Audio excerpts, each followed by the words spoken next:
Boa noite, boa tarde, bom dia. Essa hora que você está ouvindo isso, e está começando mais um episódio do Entre Sumários Cast. E hoje nós vamos fazer a retrospectiva do ano de 2023.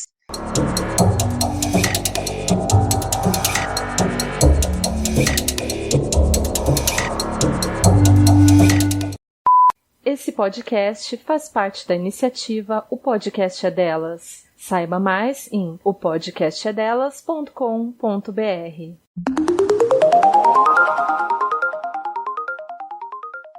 Ouvintes, sejam bem-vindos a mais um episódio e ao último episódio da nossa temporada do ano de 2023. Chegou ao fim! Sim, existem muitos assuntos que a gente acabou não abordando, porque infelizmente os senhores não param de fazer pauta atrás de pauta. E também porque outros assuntos se repetiram e a gente já gravou sobre eles e não vamos voltar neles. Mas nós estamos exaustas. E precisamos de férias, precisamos estudar, precisamos sair de casa, precisamos fazer várias coisas. Portanto, nós vamos fazer igual fizemos nos anos anteriores e nós vamos falar sobre os piores e os melhores livros do ano. Vamos tentar falar sobre qual foi a melhor treta literária do ano, na nossa opinião. Dizer quais foram os nossos episódios favoritos do ano. E encerrar, como a gente sempre encerra, que é agradecendo a vocês e deixando uma certa novidade que virá no ano que vem. Não vou contar tudo, vou contar apenas partes disso, ok? Então vamos lá. Alguém quer acrescentar alguma coisa antes de eu virar de bloco? Bora, é isso. Acabou o ano, graças a Deus. Estou cansada! Podcast está cansada! Ok, é isso. Antes de começar a falar sobre os livros que eu favoritei esse ano e os livros que não tanto assim, eu quero avisar aos senhores que a Yasmin não está participando deste episódio porque em breve ela vai fazer a prova da ordem e ela precisou desse tempo para estudar. Então ela mandou eu avisar para os senhores que o livro favorito dela desse ano foi Hamlet, de Shakespeare, porque ela está ficando cult, certo? E o pior livro que ela leu esse ano foi A Maldição do Mar. Ela não quis explicar o porquê, ela simplesmente mandou eu avisar isso. Então eu vou perguntar para ela o porquê depois e pedir para ela, sei lá, postar uma thread no Twitter do podcast explicando o porquê. Mas ela não quis explicar o porquê, então vocês ficam com essa informação aí para a vida de vocês. Pelo menos eu gosto de Hamlet. Agora falando dos meus históricos, eu vacilei grandão esse ano. Eu li pouquíssimos livros, apesar de ter comprado alguns e ganhar alguns outros. Então, eu passei muito mais tempo escrevendo do que lendo esse ano. Uma coisa que eu pretendo mudar ano que vem. Então, vou me adiantar aqui dizendo que eu não li nenhum livro péssimo esse ano. Eu li livros muito bons e livros medianos. E eu decidi os 3 melhores do ano por ordem de importância. Em primeiro lugar, Farras Fantásticas, a antologia da editora Corvus. Eu falei no episódio sobre a tag de 50% que eu li essa antologia entre janeiro e fevereiro desse ano. Eu gostei de todos os contos, só teve um que eu achei descartável. Eu me interessei sobre todas as demonstrações culturais nordestinas que apareceram no conto. Eu me apaixonei pelo trabalho de vários escritores nessa antologia e eu acho que é esse o objetivo de quando se faz uma antologia, que é apresentar escritores muito bons que são remotamente conhecidos e fazer com que a pessoa que gostou mais particularmente de um, no meu caso, o Ian Fraser, buscar mais sobre ele e procurar mais, a ler mais sobre essa pessoa também em outros títulos.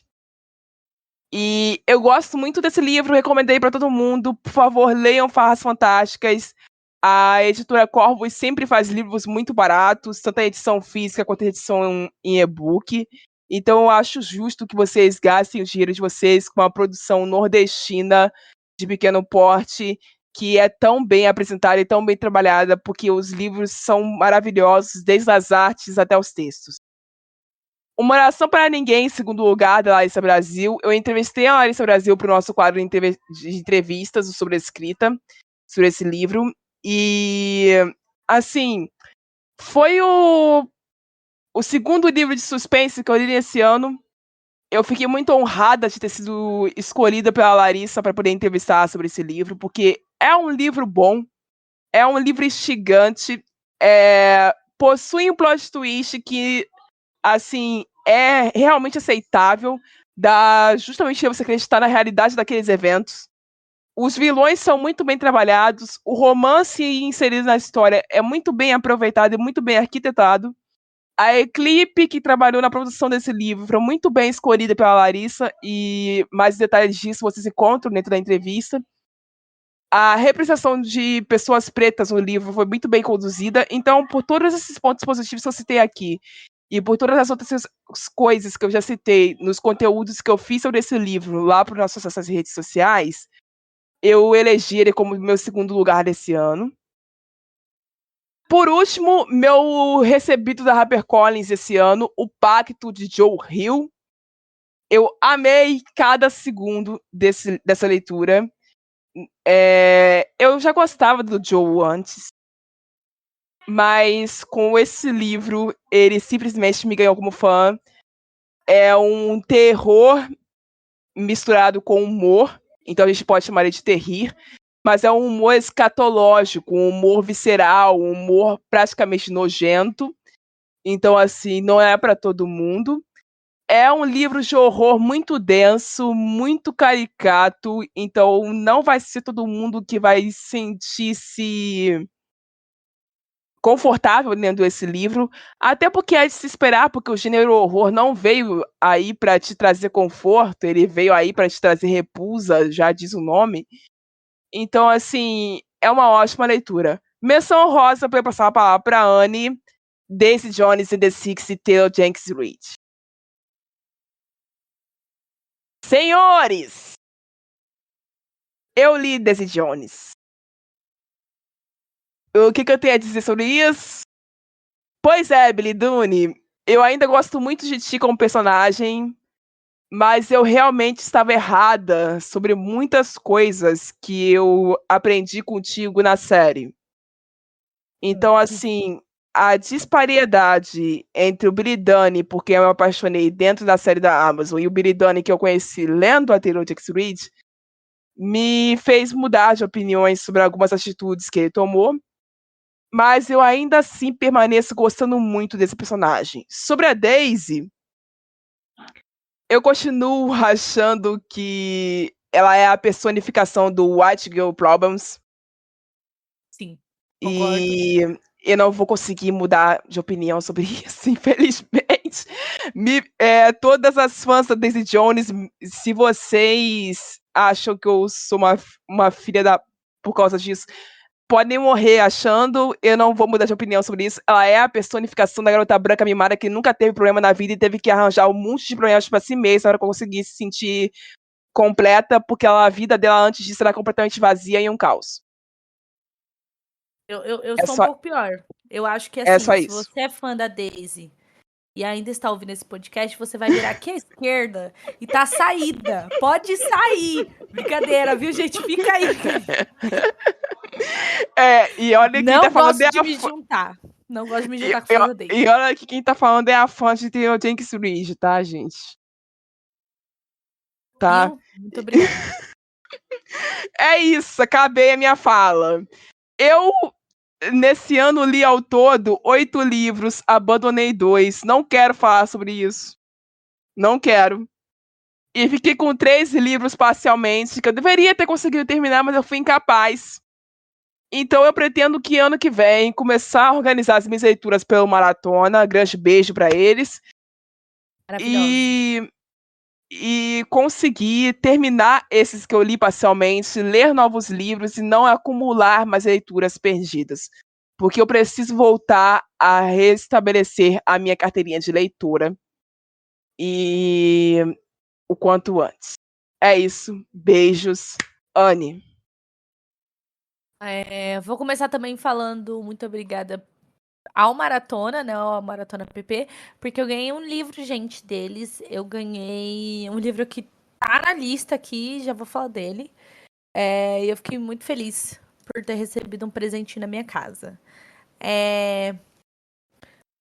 Este ano, ele passou tão rápido, pelo menos pra mim, que a minha cabeça ela tá começando a navegar. Porque fora trabalho, podcast e tudo mais, eu finalmente vou tirar férias de verdade na minha vida. Então a minha cabeça ela está avoada. Então eu tô sentindo que já não tem tempo mais pra ler nada, sabe? E tipo assim, tô bem, sabe? Eu tô doida. Enfim, eu vou começar falando dos melhores livros do ano. Eu vou do terceiro ao primeiro, tá? Que eu acho que eu prefiro assim. Eu queria começar exatamente com o livro que eu recebi do Maratona, que é Um Conto de Mil Estrelas, de uma autora tailandesa, tá, gente? Chamada Bactera. Provavelmente esse não é o nome dela, mas ele veio assim no livro. Um Conto de Mil Estrelas é uma novel tailandesa que veio para o Brasil pela New Pop e ela é dividida em 2 livros, tá? O que eu tô colocando aqui como favorito é o primeiro, já que o segundo eu estou lendo no momento. Mas eu queria convidá-los a ter uma nova experiência num tipo assim, porque na verdade esse livro ele é um boys love, né? Ele é um BL. E por conta disso, a novel ela já foi adaptada, ela tem um drama tailandês, né? Com o mesmo nome, Um Conto de Mil Estrelas. E eu fiquei muito surpresa, na verdade, porque eu já li outras novelas tailandesas e eu tô acostumada com um estilo muito romântico e aí, sabe, uma pegada mais adolescente, mais comédia romântica e... Então eu fiquei nessa vibe meio tipo... Não sei se eu vou curtir tanto, porque é uma coisa que eu já li nesses tempos, né? Principalmente no começo do ano eu li 2 novelas. Mas eu fui agraciada, porque o livro, ele é completamente, pelo menos o primeiro, ele é focado no personagem principal, que é o Chen, não vou, por favor, ignorem a pronúncia. Que é um senhor Daisy Jones da vida, né? Um senhor muito do mimado, que teve tudo na vida dele. Ele é filho de um ex-militar e tudo mais. Super rico. E que ele acaba descobrindo que ele tem cardiopatite, uma coisa. Ele tem uma doença do coração que, assim, não há cura. Ele vai morrer. E acaba que ele recebe uma doação, um coração novo. Só que, saindo do período no hospital, ele começa a ouvir uns burburinhos dos pais deles, dessa pessoa que ele tá recebendo o órgão. Até que ele descobre que, na verdade, é uma professora que era muito pobre e que ela era uma professora voluntária nas montanhas. Então, ela é de um povo que vive nas montanhas, que eles são meio afastados de tudo e tudo mais. Eles são... É como se fosse uma comunidade indígena na história, né? Porque eles têm costumes tailandeses, mas eles têm costumes próprios deles, de tradições, enfim.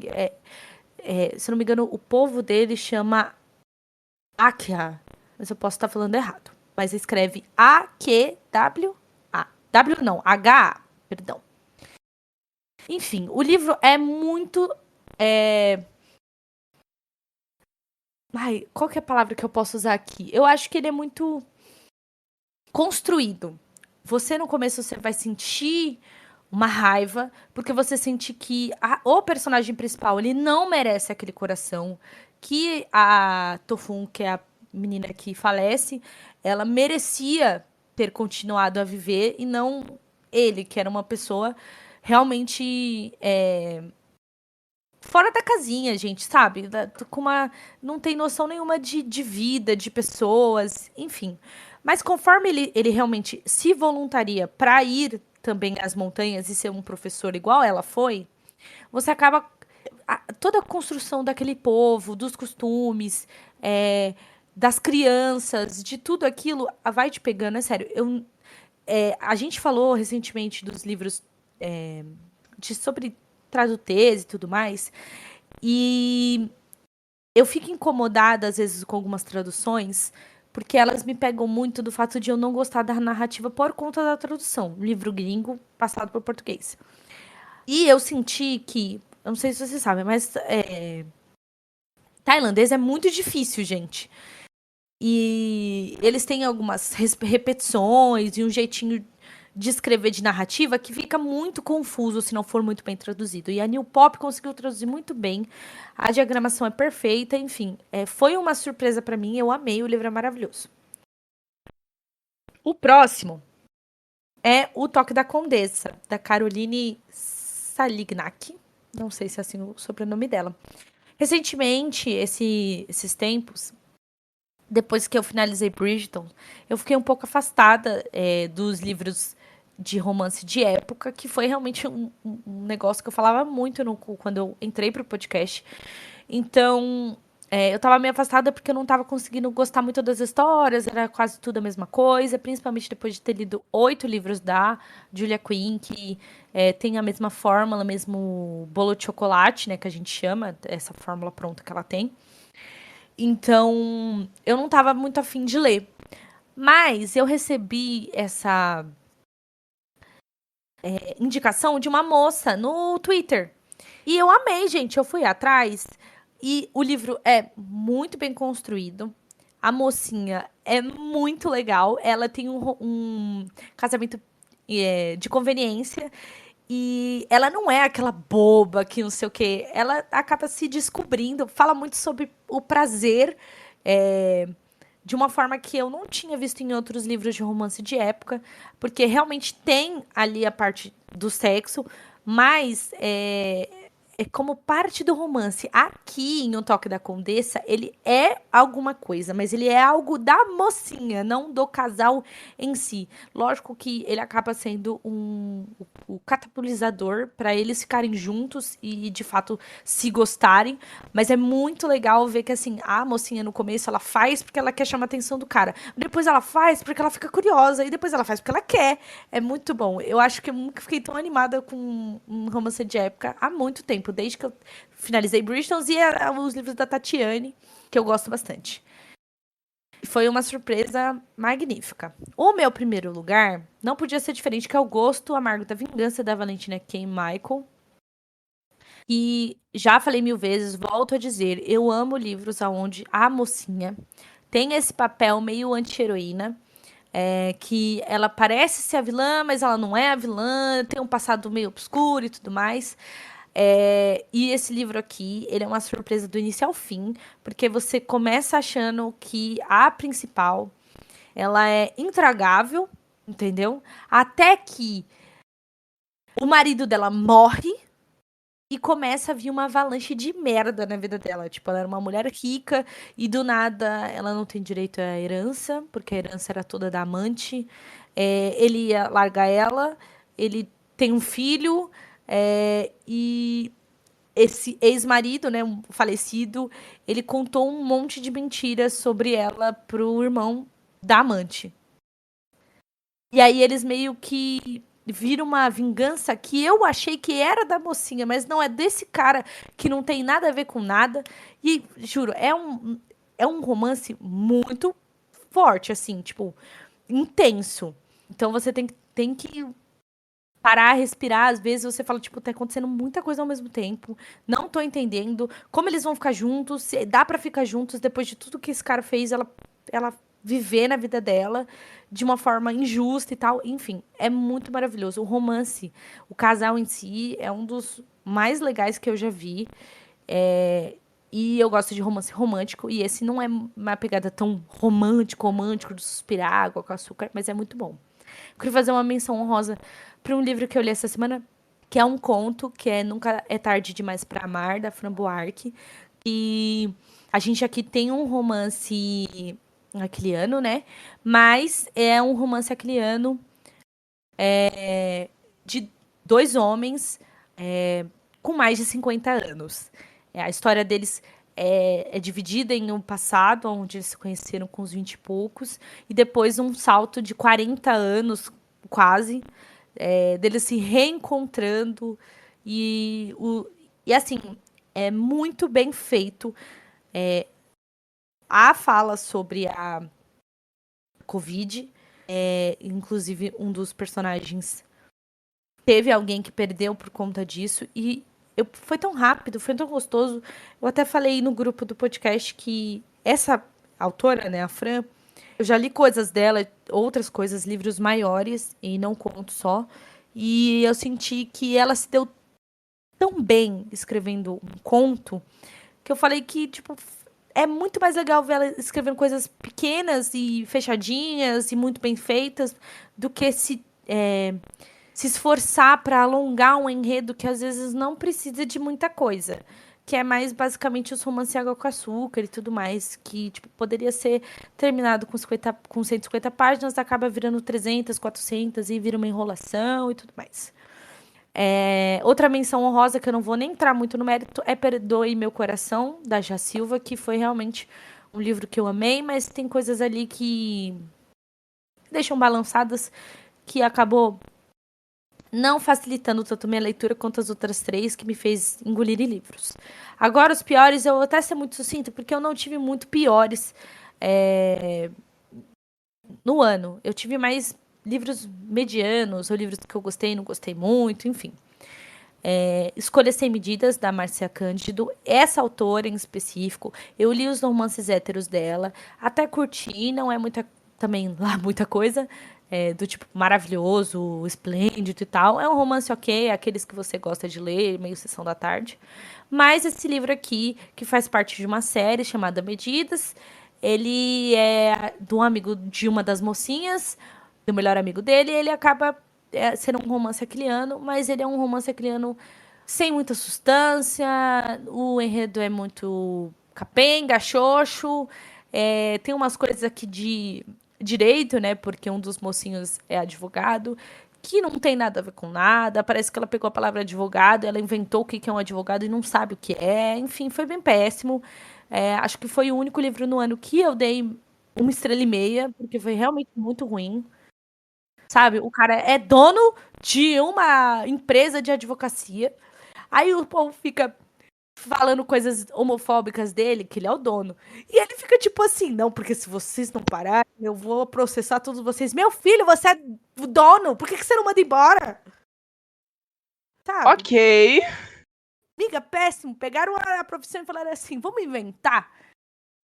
Ok. O próximo é Um Verão Italiano, a Rebecca Serling. Ai, meu Deus do céu. Oi.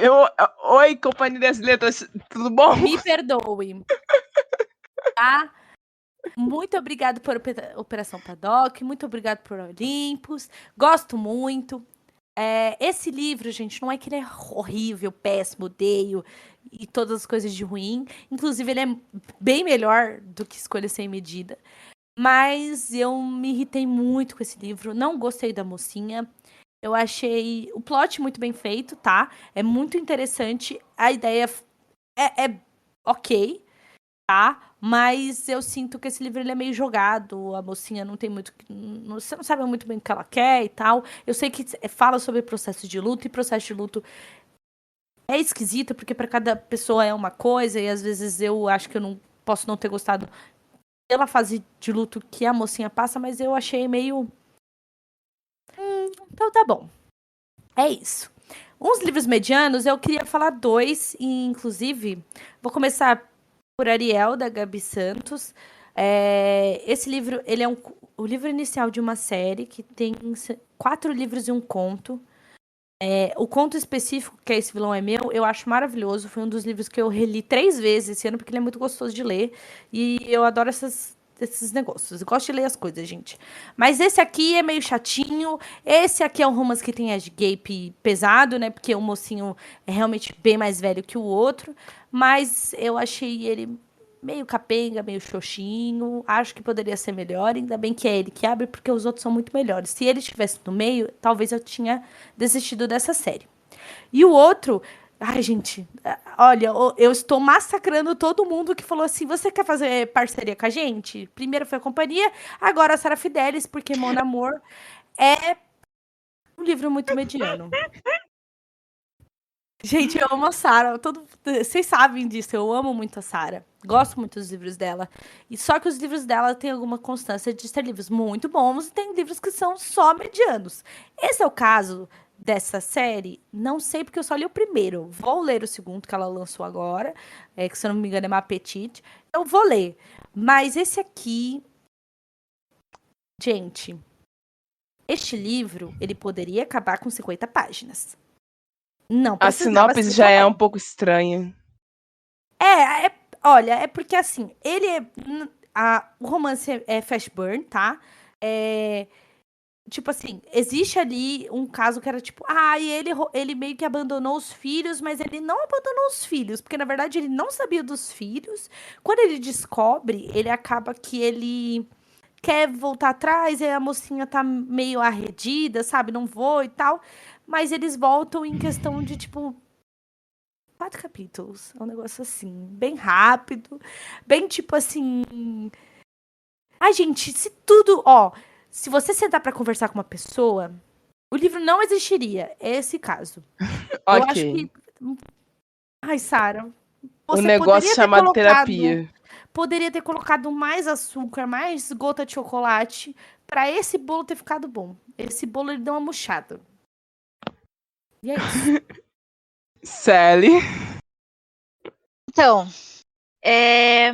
essa é a parte do ano que eu mais odeio, porque eu não sei escolher, e como eu leio muita coisa, eu acabo tendo que voltar lá pra minha lista, assim, do início do ano, pra tentar lembrar, assim, o que foi esse ano, o que foi ano passado, porque eu fico perdida. Nossa Senhora. E eu voltei aqui pro início do ano, assim, pra ver o que eu anotei. E eu já tô agradecida que ano que vem, nada a ver, né? Mas ano que vem eu vou usar o planner da galera. E no planner da galera você tem um lugar pra você anotar o melhor do mês. Pra fazer tipo uma. Você vai fazendo tipo uma. Aí você tipo anota o melhor desse mês, anota o melhor do outro mês, e daí no final você vai anotando tipo o melhor entre esses meses, sabe?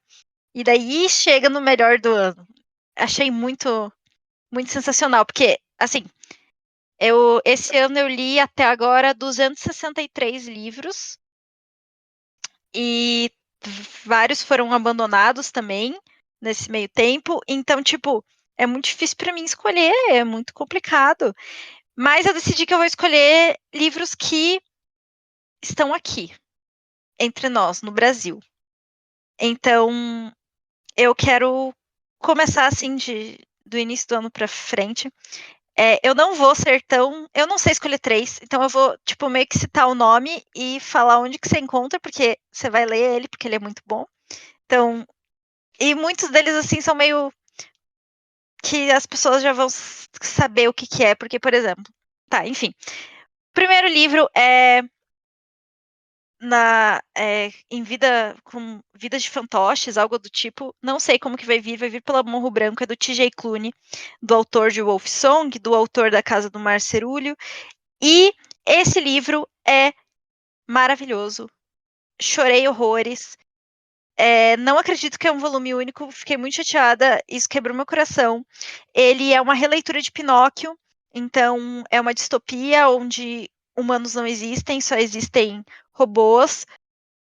E você tem esse menino que é o último menino humano. Então, essa é a premissa do livro. E maravilhoso. Ele é sobre Found Family e toda essa história, porque o TJ ele só escreve sobre isso, né, na verdade. Então, ele só escreve para você ficar triste e querer amigos. Então, mas assim, maravilhoso, perfeito. Amo de paixão. Quero que todo mundo leia e é para vir ano que vem. Então, se preparem, porque preparem os seus bolsos, porque vai ser caro. mas vai valer cada centavo. Aí, depois tem, então, um que eu já falei aqui, na verdade, que é The Ghost We Keep, do Mason Deaver, que o primeiro livro dele, na verdade, que vai vir para o Brasil é outro, mas eu li esse aqui esse ano, e também é outro que eu chorei, e, assim, ele é sobre um menino que ele perde o irmão, e ele fica muito triste, tipo assim, absolutamente triste. E o irmão dele é morto num acidente de carro. Um acidente de carro, não. Um cara atropelou ele e fugiu. E ele começa a se sentir muito, muito, muito sozinho por conta disso. E ele acaba se aproximando muito do melhor amigo do irmão dele. E conversando muito. E daí você vai me dizer: já sei como termina essa história. Não, você não sabe. Você não sabe. E você não faz ideia de como termina essa história, e eu não vou te contar, porque você vai ler esse livro, e você vai descobrir como termina essa história, e tudo que você imaginar agora não é verdade. Não vai acontecer isso. E é muito bom. Mas também é outro livro que você precisa de uma caixinha de lencinho do lado, porque você vai chorar, não tem o que fazer, ele vai acabar com você, ele vai te destruir, e você nunca mais vai se recuperar. E aí, outro livro é o Maria Infinitus, não sei como pronunciar, mas é um nacional, da Liz Vilas Boas. E, na verdade, assim, é um conto. Eu peguei ele naquele Exploda Seu Kindle que teve da Divulga, da Iris, e eu peguei ele, assim, como quem não quer nada ali.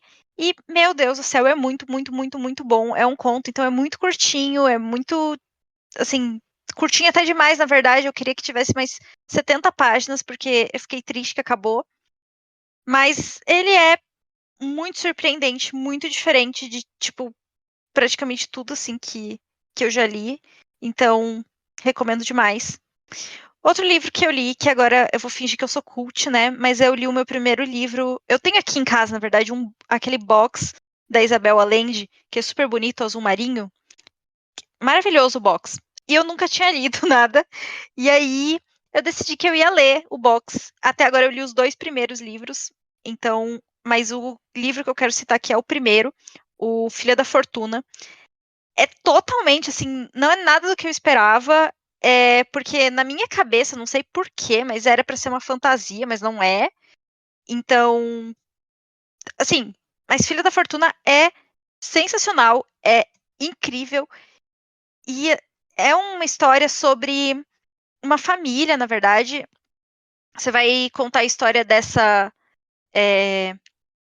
filha, né, dessa família, a Elisa, e vai contar desde quando ela era criança, assim, até ela crescendo e se apaixonando, e várias coisas vão acontecendo, coisas muito doidas, assim.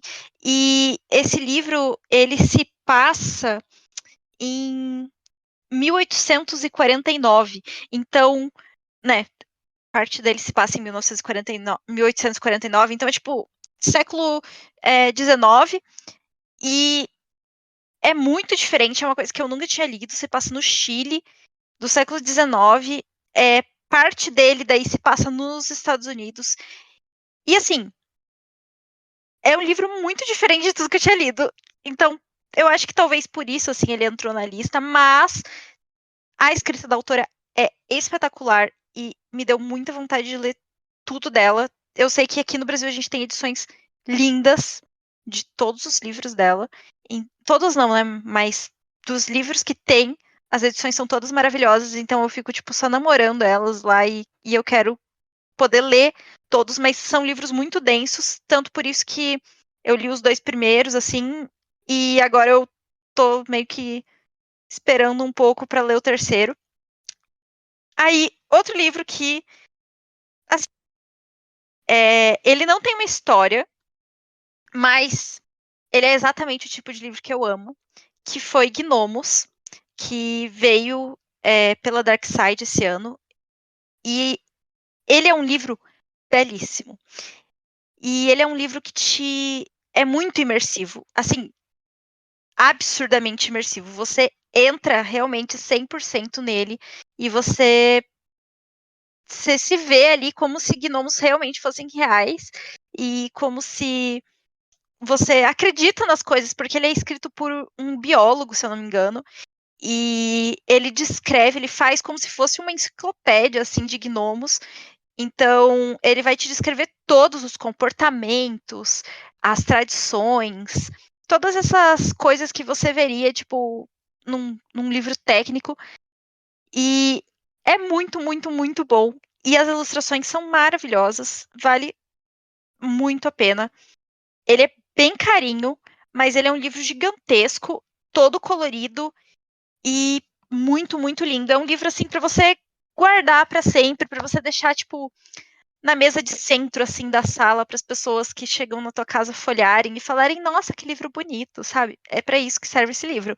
Porque e é um livro que tipo eu consigo me ver daqui a um tempo, assim, daqui a uns anos, vários anos, na verdade, mas lendo assim, tipo, pros meus filhos, sabe? Tipo, porque é um livro que é muito atemporal. Tanto que ele é super velho, assim, super não, né? Mas ele já tem uns, acho que 30 anos, 40 anos, não sei. E ele continua assim maravilhoso, porque é sobre gnomos, e gnomos são atemporais, sabe? E aí, nessa reta final, assim, eu li Divinos Rivais Divinos, que tá vindo aqui agora, né? Já lançou? Porque eu comprei na pré-venda e ainda não veio da Amazon. Mas enfim. Eu comprei o Divinos Rivais e aí eu li ele antes dele chegar, eu li ele em inglês. Eu ouvi o audiobook, na verdade. E esse livro, ele é muito bom. Faz sentido o hype. Assim, é um dos poucos livros assim que tá escrito, sei lá, sucesso no TikTok, que eu digo, tudo bem, faz sentido, porque ele é muito, muito bom. E é o primeiro volume, o segundo vai lançar agora mês que vem. Mês que vem, no caso, dezembro, né? Vai lançar em dezembro. Então, e é uma duologia. Então, assim, já tá para acabar e eu fico muito feliz. Tanto que eu me apaixonei tanto por esse livro que eu disse, eu vou ler tudo que essa autora já escreveu na vida dela. Eu li o outro dela, não é tão bom quanto o Dreams Lie Beneath. Mas é muito, muito bom. E é volume único, então já ganha uns pontos a mais por ser um só. E aí, agora, anteontem, eu acho, eu tava na live da Ana. Então, inclusive, aproveitar que a gente tá aqui em Melhores do Ano, falar, né? Participem das streams da Ana, eu participo lá. E aí eu li esse livro nas streams da Ana Caroline, enfim. E foi A Enciclopédia das Fadas de Emily Wide. E ele é nada do que eu tava esperando. Eu tava, tipo assim, na verdade, eu não faço ideia do que eu tava esperando desse livro. Eu acho que eu esperava uma coisa. Ele, tipo, como que eu posso explicar? Ele é a perfeita junção de você pegar fadas para adultos com coisas como a Cotar, por exemplo, ou então Príncipe Cruel, assim, e você pegar gnomos. Você junta esses dois, você mistura e você vai sair com a Enciclopédia das Fadas de Emily Wide. E isso é muito absurdo, muito esquisito de falar, mas é verdade. Porque ele é um livro que ele é escrito em forma de diário.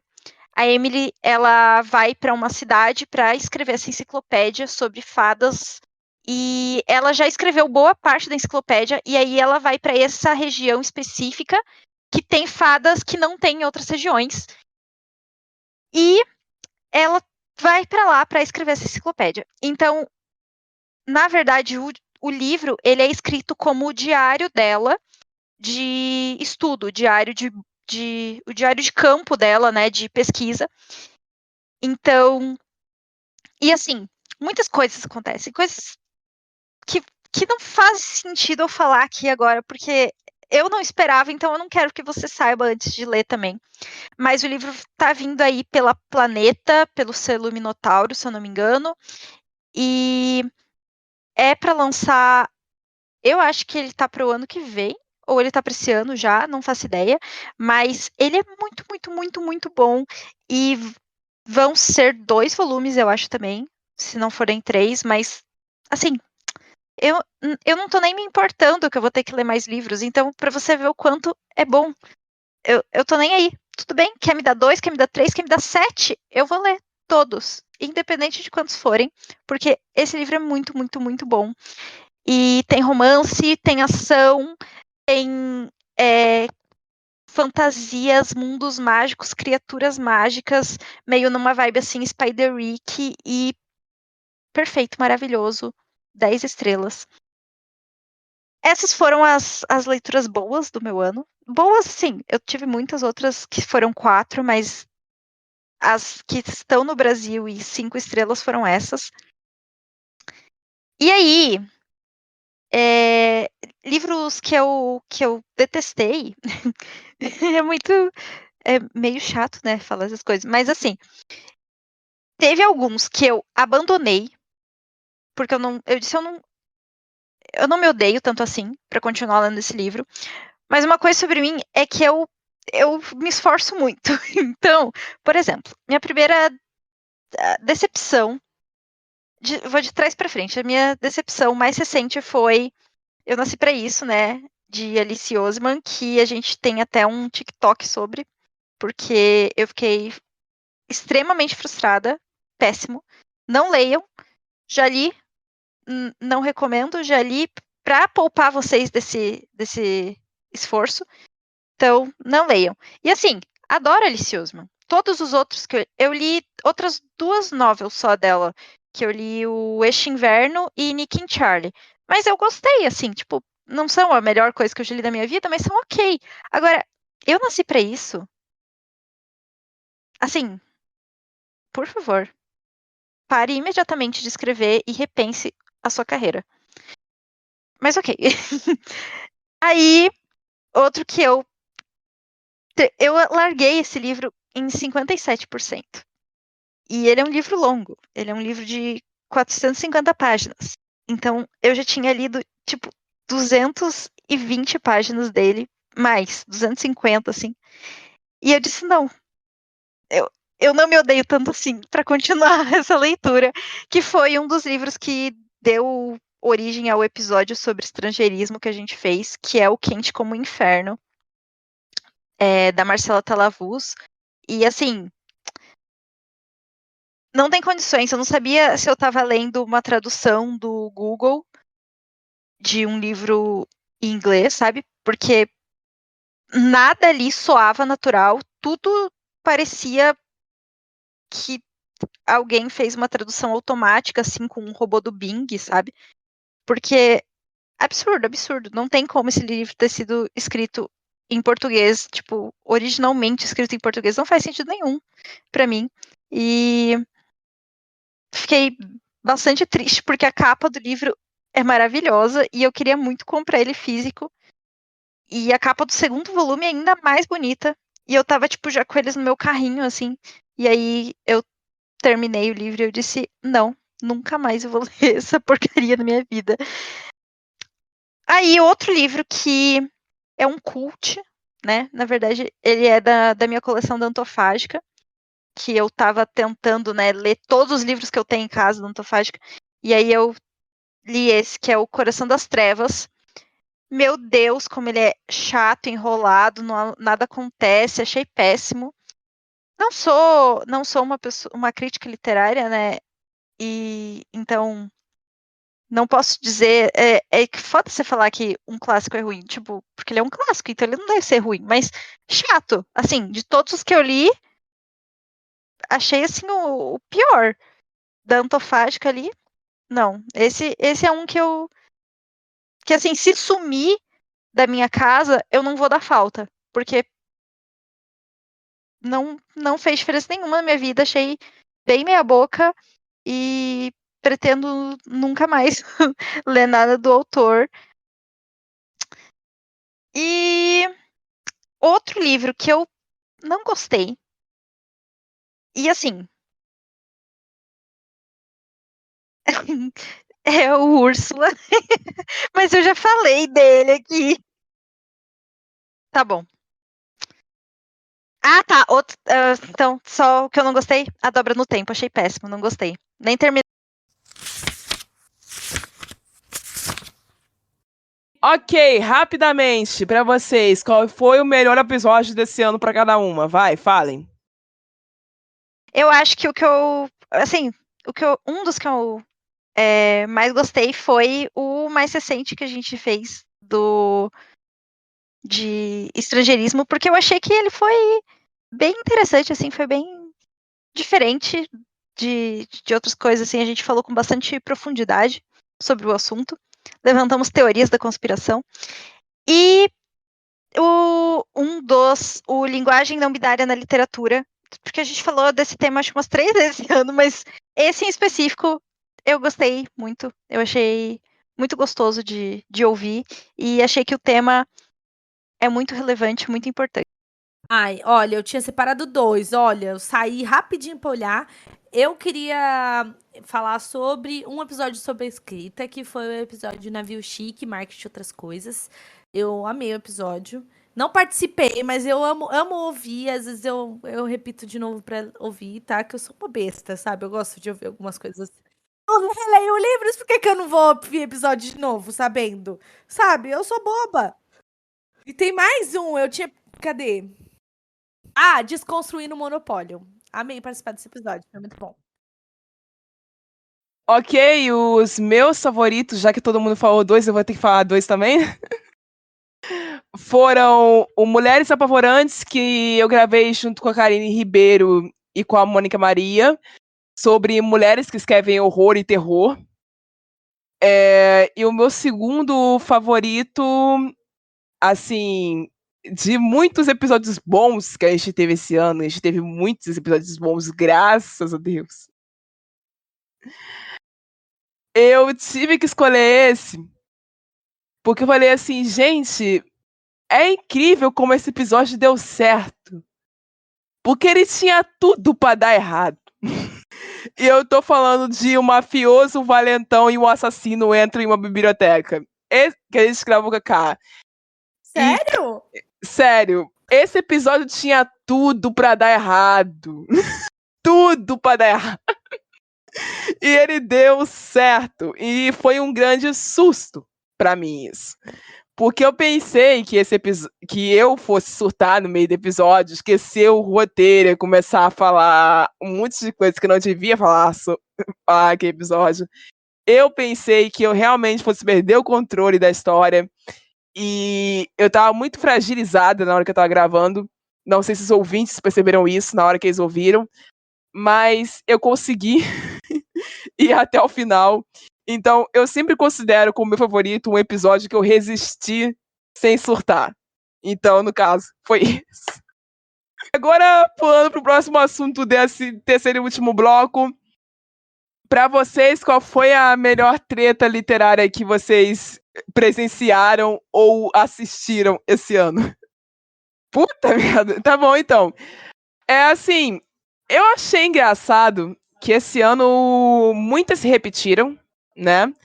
Isso é corriqueiro, muitas se repetem, a gente sempre vê esses tipos de coisa voltando.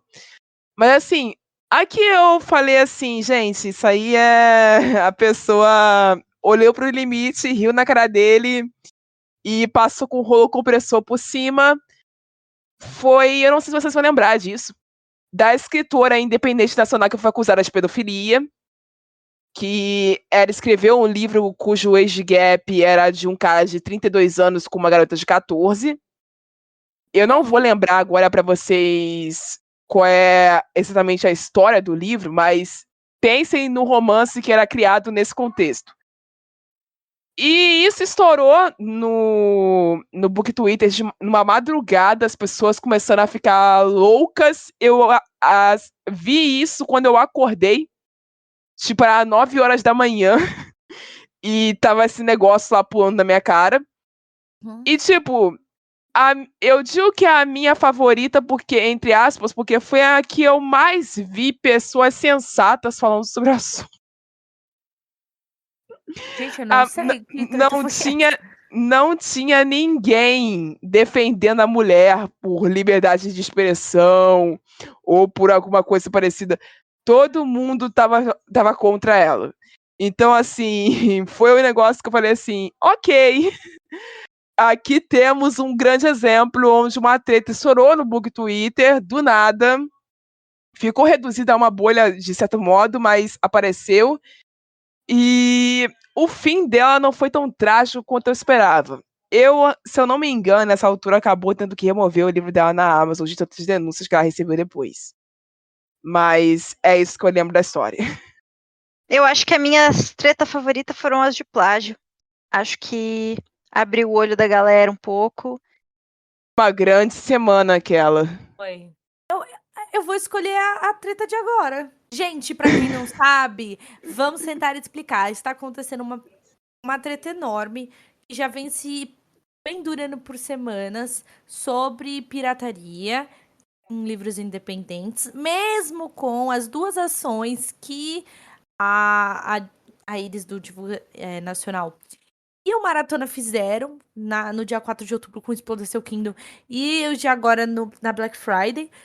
As pessoas estão pirateando. Na verdade, foi descoberto um blog que estava pirateando vários livros nacionais, mas também não é nada muito.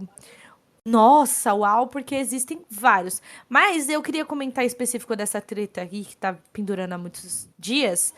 Primeiro, isso chegou a influenciadores do TikToker, né?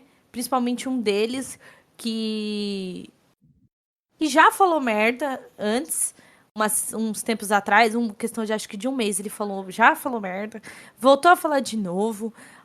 Eu não vou nem falar o nome dele aqui, não é nem por questão de, tipo, falar mal e ficar mal na fita, não. É só porque eu não quero que vocês conheçam essa pessoa e deem palco pra ele. E ele não merece, nem ele, nem os amigos dele. Mas aí até aí os amigos dele não vai falar nada, não tem nem como acusar. E 2, porque isso está indo pro Instagram. E eu tenho publicação de agora, tá? Enquanto a gente tava gravando, eu entrei. Uma autora chamada F. Guimarães, ela fez uma publicação falando sobre isso, sobre apoio aos nacionais, e ela colocou um grupo chamado... Não vou falar o nome, né? Pra não dar nomes aos bois que não merece. Mas os caras conseguiram pegar 3 livros dela e colocar. E aí ela colocou prints do grupo do Telegram, pedindo respeito ao trabalho dela e tudo mais. E eu só soube disso porque 3 autoras que eu sigo começaram a publicar as coisas dela. Então, assim, eu tô muito feliz que isso tá indo pro Instagram. Mas não que vai resolver alguma coisa? Não vai. Mas eu acho muito, muito bacana quando uma treta séria como essa, né, de tipo questão de piratear livros independentes, fura a bolha do Twitter. Porque, querendo ou não, por exemplo, o TikTok que eu tô falando, gente, ele vai ficar 1 semana em ascensão no máximo. 2 dias e pronto, acabou. Ninguém vai lembrar que ele falou merda, é isso.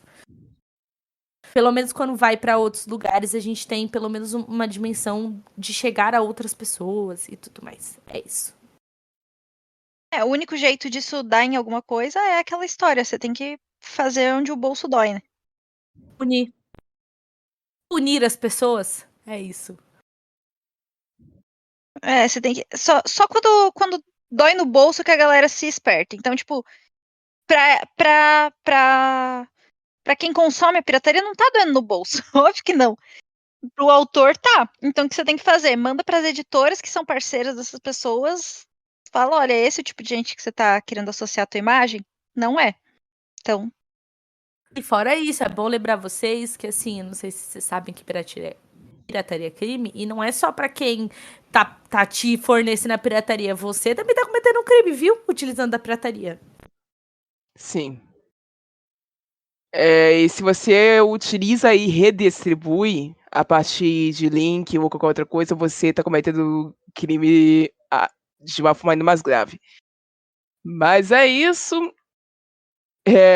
Vamos pro encerramento do podcast. Eu quero avisar aos senhores que no ano que vem nós temos o grande lançamento, que assim vai ser uma plataforma que vai ser inspirada em aproximar os nossos ouvintes mais fiéis do nosso trabalho de uma forma completamente diferenciada. Nós vamos fornecer vários conteúdos exclusivos para essa galera. Quem encontrou comigo na Bienal do Rio esse ano teve uma espécie de prévia do que pode vir disso, mas eu vou resumir agora apenas dizendo que muita gente vai ficar feliz. Eu acredito que muitos vão conseguir participar, porque vai ser bem amplo. E acredito que vai gerar muitos bons frutos para o nosso futuro e para o futuro de vocês também, porque, como sempre, o nosso objetivo foi sempre formalizar um local seguro, onde todo mundo pudesse compartilhar sobre literatura. E nós esperamos concluir essa nossa missão com a criação dessa plataforma no ano que vem. Então é isso, aguardem mais notícias acompanhando nossos perfis nas redes sociais, através do usuário @castsumários em todas elas, que é onde nós vamos anunciar data, hora e onde ela vai lançar. E acompanhe também os posts que nós vamos fazer daqui pra frente, porque vai ter uma reformulação deles graças a esse acontecimento. Então, assim, engajem bastante em todos os posts que vocês verem, porque a gente vai estar ralando muito para fazer isso dar certo. E não daria certo se não fosse a ajuda de vocês, se não fosse a audiência de vocês. Encerrando, eu quero, como sempre eu faço no final de cada ano, de cada temporada, agradecer aos meus ouvintes que descobriram esse podcast esse ano. Agradecer aos ouvintes que estão comigo desde o início.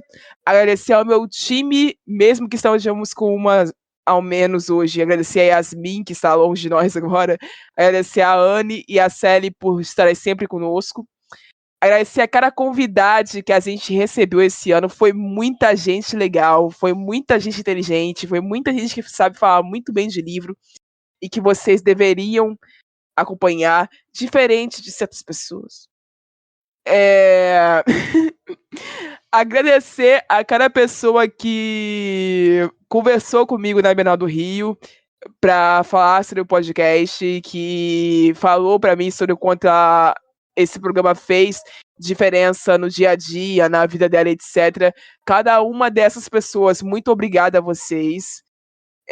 Porque se não fossem por esses depoimentos, especialmente o que eu ouvi da Marina Feijó, da Escreve e da Lívia Ferreira, eu não sei onde eu estaria, gente. Ter pessoas com vocês comigo é saber que eu tô fazendo a coisa certa, que eu e as meninas estamos trabalhando pra galera certa. Então, assim, muito obrigada por cada palavra que vocês me deram.